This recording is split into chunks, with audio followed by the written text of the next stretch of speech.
Semua orang patut membiasakan diri dengan grid 2x2 ini kerana logik asasnya sedang mengawal sentimen politik di Amerika Syarikat. Ia menerangkan apa yang telah berlaku dalam negara sebagai tindak balas kepada Perang Iran dan ia juga akan menerangkan apa yang akan berlaku seterusnya kepada angka tinjauan Trump selepas satu lagi detik bergelora dalam politik Amerika. Sebenarnya, versi terbaru perkara ini datang daripada Majlis Makan Malam Koresponden Rumah Putih yang dijadualkan malam tadi, atau sekurang-kurangnya makan malam yang dirancang. Ia telah diganggu oleh seorang penembak yang didakwa, yang semua orang syak tanpa pengesahan buat masa ini, cuba membunuh Presiden Trump. Biar saya bercakap tentang acara itu terlebih dahulu. Majlis Makan Malam Koresponden ialah acara tahunan yang diadakan di Washington Hilton. Ia terletak kira-kira 1,5 batu dari Rumah Putih dan sehingga semalam, ia paling dikenali sebagai lokasi cubaan pembunuhan terhadap Ronald Reagan. Ronald Reagan sebenarnya telah ditembak dalam insiden itu dan untuk beberapa ketika, tidak pasti sama ada beliau akan selamat atau tidak. Ia juga menjadi tuan rumah kepada persidangan tahunan Persatuan Sains Politik Amerika setiap kali ia diadakan di Washington DC. Jadi, saya telah berada di sana banyak kali dalam hidup saya. Ini adalah gambar peribadi saya dari persidangan tahun 2019. Diambil ketika beratur untuk menaiki bas ulang-alik ke hotel persidangan yang lain. Anda boleh melihat plak pada sudut tajam yang menandakan cubaan pembunuhan Reagan. Apapun, sebagai seseorang yang pernah berada dekat dengan pemimpin dunia beberapa kali, saya mendapati situasi keselamatan di Hilton malam tadi agak mengejutkan. Suspek pada dasarnya selamba melepasi perimeter keselamatan dan berada cukup dekat dengan Presiden sehingga tembakan boleh didengari. Namun, semasa saya menulis ini, masih tidak jelas sama ada tembakan itu datang daripada suspek atau daripada ejen perkhidmatan rahsia yang cuba menumpaskannya. Tanpa mendedahkan butiran khusus mengenai strategi keselamatan, saya tidak pernah berada dalam situasi di mana perkara ini sedikit pun boleh dilaksanakan. Perimeter keselamatan pertama sentiasa cukup jauh sehingga sesiapa yang cuba meluru masuk perlu berlari selama 1 minit sebelum dapat mendekati sesiapa yang penting. Selain itu, sentiasa ada sekurang-kurangnya lapisan kedua antara pemeriksaan awal dan apabila anda mendapat akses kepada VIP. Akibatnya, insiden ini akan menimbulkan persoalan tentang perancangan perkhidmatan rahsia serta kebijaksanaan keseluruhan menganjurkan acara seperti ini di hotel yang masih beroperasi, di mana suspek turut menginap. Selain daripada ancaman politik yang berfokus dalam negara, kami baru-baru ini telah membincangkan insentif bagi kumpulan militan untuk melakukan tindakan di Amerika Syarikat bagi meningkatkan kesedaran tentang kewujudan kumpulan tertentu. Biasanya, kami akan memikirkan sasaran mudah untuk perkara seperti itu, tetapi kebimbangan tetap wujud di peringkat yang lebih tinggi. Juga, tidak mengejutkan bahawa sebelum malam berakhir, Trump sudah pun mempromosikan kegunaan Dewan Tari Menari Rumah Putih yang sedang dibina sebagai cara untuk menjamin perimeter keselamatan yang lebih baik. Dia sangat gembira mengambil kesempatan itu, tetapi dia tidak salah tentang perkara itu. Apapun inti perbualan hari ini tertumpu kepada akibat politik daripada cubaan pembunuhan yang berpotensi itu. Anda tidak perlu mengambil masa yang lama untuk meneliti media sosial sebelum anda menemui teori konspirasi bahawa perkara ini angkara orang dalam, bahawa ia hanyalah satu cubaan untuk mendapatkan sokongan orang ramai terhadap Presiden pada waktu krisis antarabangsa. Saya sendiri tidak mempunyai sebarang maklumat dalaman tentang apa yang didakwa cuba dilakukan oleh Rumah Putih dalam hal itu. Secara umumnya, saya akan mengajak sesiapa yang mempunyai pandangan seperti itu untuk berfikir dengan mendalam tentang betapa sukarnya untuk mereka-reka satu cubaan pembunuhan dengan peluru hidup dan malah seorang pegawai Secret Service turut ditembak. Saya juga ingin mencadangkan supaya diambil perhatian bahawa Trump ialah seorang presiden yang sangat tidak popular dalam sejarah dan telah mengambil pendirian politik yang paling memecah belahkan yang boleh diingati oleh sesiapa yang masih hidup. Dan walaupun saya tidak mengesyorkan agar golongan radikal politik mula cuba membunuh beliau, politik bukanlah satu permainan jumlah sifar dan perkara ini hanya akan memburukkan lagi keadaan untuk Amerika Syarikat secara keseluruhan. Mungkin kita tidak sepatutnya terkejut bahawa ada individu yang membawa perkara ini ke tahap yang melampau. Jangan kita lupa bahawa memang ada orang yang benar-benar gila di dunia ini. Jangan kita lupa bahawa bakal pembunuh Reagan cuba membunuh Presiden kerana dia fikir ia akan menarik perhatian Jodie Foster. Ya, pelakon Jodie Foster itu. Dan serius, Kalau itu bukan ayat paling bodoh yang pernah saya katakan, saya tak pasti apa lagi. Apa-apa pun, kembali kepada grid 2x2. Ini adalah sesuatu yang telah kami perhatikan sejak Amerika Syarikat mengatur armada di luar Venezuela, yang akhirnya membawa kepada penangkapan Presiden Venezuela, Nicolas Maduro. Terdapat banyak perbincangan pada masa itu tentang bagaimana ini adalah satu situasi besar untuk mengalih perhatian, di mana Presiden cuba mencipta kesan lonjakan sokongan semasa krisis untuk meningkatkan angka tinjauan popularitinya yang semakin merosot. Sangat sukar bagi seorang penganalisis seperti saya untuk meramalkan dengan yakin apa yang akan berlaku dalam hubungan antarabangsa.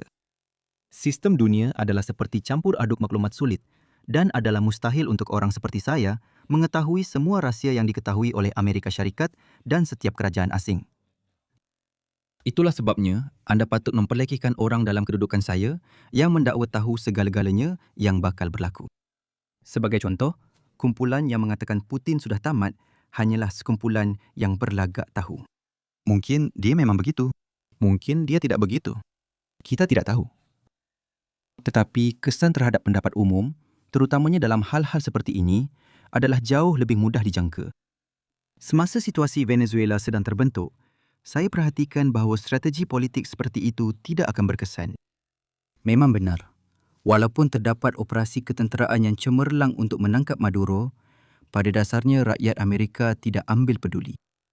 Tinjauan sama ada menunjukkan tiada perubahan atau sebarang perbezaan masih dalam margin ralat. Walaupun, sekali lagi, operasi itu merupakan kejayaan besar dari sudut ketenteraan dan ia menyingkirkan seorang pemimpin yang ramai bekas presiden telah cuba singkirkan melalui cara yang kurang agresif tetapi gagal. Dan sebabnya, sekali lagi, adalah grid 2x2 ini. Fenomena rally round the flag yang berjaya perlu menukar mereka yang tidak menyokong menjadi penyokong. Mekanisme yang menyebabkan perkara itu berlaku ialah individu yang tidak menyokong presiden tetapi mempercayai presiden akan menukar pendirian mereka sebelum ini. Mungkin mereka tidak mempercayai presiden, tetapi mereka masih mempercayai institusi kepresidenan dan jawatan itu. Dan apabila mereka melihat satu krisis, mereka mahu memberikan sokongan untuk memperkasakan kerajaan Amerika Syarikat supaya dapat mengambil tindakan yang sewajarnya. Adalah jarang bagi teori-teori konflik antarabangsa untuk menghasilkan hipotesis yang bermakna dan boleh diuji, yang kemudiannya boleh kita sahkan dalam data. Tetapi ini adalah salah satu daripadanya. Tahap lonjakan sokongan sebenarnya dihadkan oleh kepercayaan terhadap kerajaan. Itulah sebabnya kita boleh lebih yakin dengan ramalan di sini berbanding, contohnya, bila sebenarnya penyelesaian antara Ukraine dan Rusia akan berlaku. Orang yang berpura-pura menjadi ahli teori permainan mengatakan bahawa mereka boleh meramalkan masa depan. Dan malangnya, sebahagian orang awam telah mempercayai perkara itu. Ahli teori permainan sebenar tahu bahawa bidang ini memberitahu kita bahawa adalah mustahil untuk meramalkan masa depan, sekurang-kurangnya dalam kebanyakan interaksi strategik yang bermakna. Reaksi orang awam terhadap konflik yang boleh dilihat adalah di luar skop itu. Sebab itulah ahli sains sosial boleh menjadi sedikit lebih tepat di situ. Saya sudah katakan perkara ini beberapa bulan yang lalu, tetapi saya akan katakan sekali lagi. Saya kenal ramai orang yang tidak menyokong dan tidak mempercayai Donald Trump. Saya kenal ramai orang yang menyokong dan mempercayai Donald Trump. Saya juga kenal beberapa orang yang menyokong tetapi tidak mempercayai Donald Trump. Tetapi apa yang saya tidak tahu ialah sekumpulan orang yang tidak menyokong tetapi mempercayai Donald Trump. Malah, melihat grid ini membantu memahami kesan anti lonjakan sokongan semasa krisis yang telah dialami oleh Donald Trump sejak permulaan Perang Iran. Kumpulan besar individu yang menyokong tetapi tidak mempercayai presiden itu melihat situasi tersebut dan mengisytiharkan bahawa mereka sudah muak. Ingat, presiden berkempen atas platform untuk mengurangkan keterlibatan luar negara. Jika seseorang mempercayai Trump, mereka akan melihat ketidakkonsistenan antara tindakannya dan retorik kempennya, membuat kesimpulan bahawa dia pasti mempunyai alasan yang kukuh untuk menyimpang daripada pendiriannya dan memberikan sokongan kepada beliau. Tetapi mereka tidak mempercayai beliau, jadi angka tinjauan beliau terus merosot. Sukar untuk membayangkan bagaimana reaksi orang ramai akan berbeza selepas majlis makan malam koresponden Rumah Putih. Tanya orang ramai apa pendapat mereka tentang kemungkinan cubaan pembunuhan itu dan anda akan mendengar banyak komen simpati mengenai keperluan untuk meredakan retorik politik di Amerika Syarikat. Tanya mereka sama ada mereka telah mengubah pendirian politik mereka tentang Trump dan anda akan mendapat jauh lebih sedikit respons. Sebenarnya, kita tahu perkara ini daripada kesan selepas cubaan pembunuhan di Butler, Pennsylvania. Di sana, pelaku sebenarnya melepaskan tembakan ke arah Trump. Tetapi angka tinjauan beliau hanya meningkat sedikit selepas kejadian itu dan sebarang kesan pada dasarnya tidak dapat dikesan seminggu kemudian apabila Biden menarik diri daripada perlumbaan dan Harris mengambil alih. Ia adalah kisah sejarah yang menarik untuk dikatakan secara retrospektif bahawa Butler telah memastikan kemenangan Trump pada bulan November. Tetapi hipotesis alternatifnya ialah semua rakyat Amerika hanya mengambil berat tentang kos sara hidup dan pentadbiran Biden telah gagal dalam hal itu. Dan ciri yang lebih baik tentang hipotesis alternatif ini ialah ia juga menerangkan apa yang sedang berlaku dalam politik Amerika hari ini. Orang ramai membenci perang Iran kerana ia menyebabkan harga minyak naik mendadak yang akan memberi kesan limpahan yang lebih besar terhadap inflasi. Kisah pembunuhan itu adalah alasan politik yang baik kerana ia membuatkan kekalahan Demokrat kelihatan seperti ia benar-benar di luar kawalan mereka. Tetapi itu adalah pengajaran yang salah jika anda mahu kekal bersaing dalam pilihan raya akan datang. Satu nota terakhir di sini. Kesan sokongan bersatu di belakang pemimpin bukanlah satu-satunya manfaat yang boleh diperoleh oleh pemimpin daripada permulaan sesuatu krisis. Setiap berita tergempar yang menarik perhatian orang ramai akan mengalihkan perhatian media daripada meneliti fail-fail lain yang penting. Perkara yang sama berlaku apabila Kongres melancarkan siasatan mereka sendiri. Jadi, untuk menjawab soalan utama hari ini, sama ada perkara ini akan meningkatkan angka tinjauan Trump, jawapannya ialah tidak. Sekurang-kurangnya tidak dengan ketara.